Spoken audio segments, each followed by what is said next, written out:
A worker is licking you, fast and precise, not tender, not affectionate, functional. You have 72 hours to prove you smell right. This is not a figure of speech. It's a chemical test. Your surface emits pheromones. The workers read them like a barcode. If the code matches the hive's, you live. If it doesn't, and this happens to most, you are removed from the cell and discarded before you ever open your eyes. You weigh less than a grain of rice. There are already 40,000 other creatures in this structure making decisions about your future, and you haven't even managed to breathe properly yet. Skip ahead. You have 6 days to live, but not in the way you're imagining. You were born in a larger cell, not by accident, by design. The workers built that specific space for you before you existed. They placed your larva inside it. They flooded your cell with royal jelly, a thick, white fluid produced by the glands of workers who will never reproduce. They eat pollen mixed with honey. You eat the processed output of their labor. Think of it as the difference between eating at a restaurant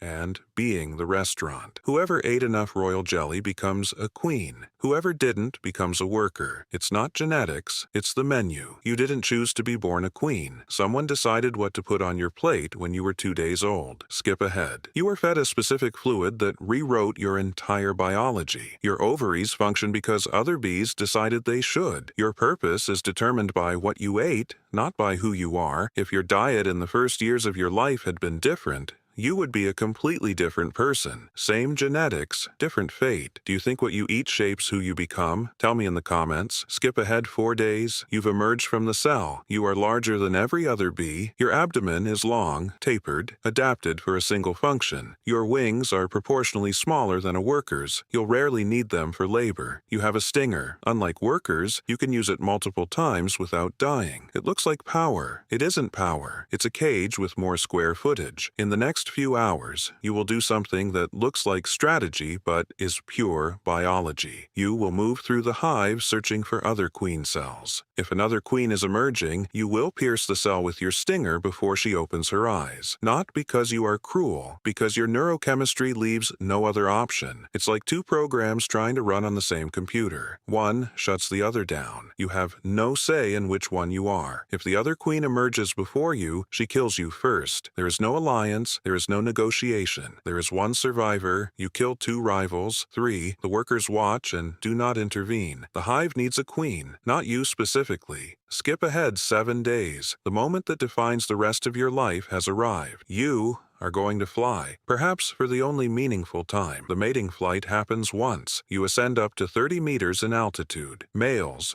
drones, from other hives follow you. They flew kilometers just for this moment. You will mate with up to 15 of them in sequence, mid-air, in under 30 minutes. Each male dies immediately after. His reproductive organ breaks off and remains inside you. You remove it mechanically and continue. You store enough sperm to fertilize up to 2,000 eggs per day for the next 5 years. No refills, no recharge. The supply you carry today is everything you will ever have. And now you return, to never leave again. You've landed. Workers surround you, lick you, check your pheromones, feed you royal jelly directly from their mouths. It looks like reverence. It's equipment maintenance. You begin laying eggs, 2,000 per day, without stopping, 7 days a week, for months. Your abdomen pulses in 30-second cycles per egg. You don't stop to eat. Workers feed you while you work. You don't stop to clean yourself. They handle that too. You don't sleep in normal cycles. You rest in intervals of seconds between one laying and the next. Your existence is an assembly line. The hive holds 60,000 bees. All of them are your offspring. Not one of them has a relationship with you beyond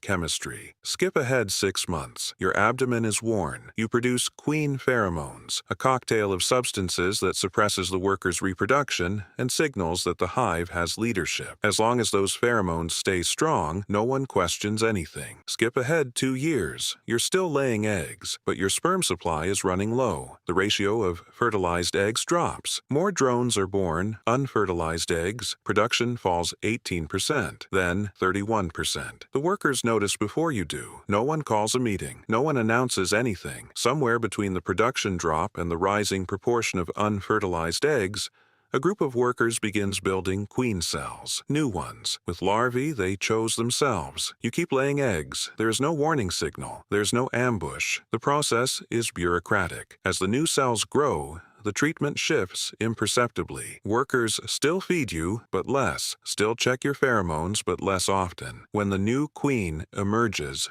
one of two things will happen. The hive will swarm. You will leave with a portion of the workers to found a new colony. You will fly for the second time in your life, perhaps the last. You will need to find a new space, start everything from zero with a body that carries years of reproductive wear. Or the workers will isolate you, surround you, vibrate their flight muscles until the temperature around you reaches 45 degrees Celsius. It's called balling. You die of overheating, surrounded by daughters you produced in a process that takes less than an hour. Not one of them hesitates. You are the machine. It failed. They perform maintenance. Somewhere in a cell of the hive, a larva is being fed. Royal jelly. Larger cell. 72 hours for the chemical test. A worker licks her. Fast and precise, not tender. The hive continues. You were necessary, not irreplaceable. A honeybee colony can hold up to 80,000 individuals. The queen can live up to 7 years, if she isn't replaced first. During that time, she produces over 1 million eggs. The body that did all of that is not treated like a monarch when it stops functioning. It's treated like a part past its expiration date. You spent this entire video thinking being queen was the top. The queen doesn't rule. She works. The hive rules. Life as a queen bee can be rough, but there's an animal out there in a situation that's even more disturbing. She also doesn't choose her role, except she doesn't have a hive that at least feeds her while she works. She carries another living creature inside her own body, and that creature will decide when it picked the wrong host. Trust me, it's incredible. Watch the next video.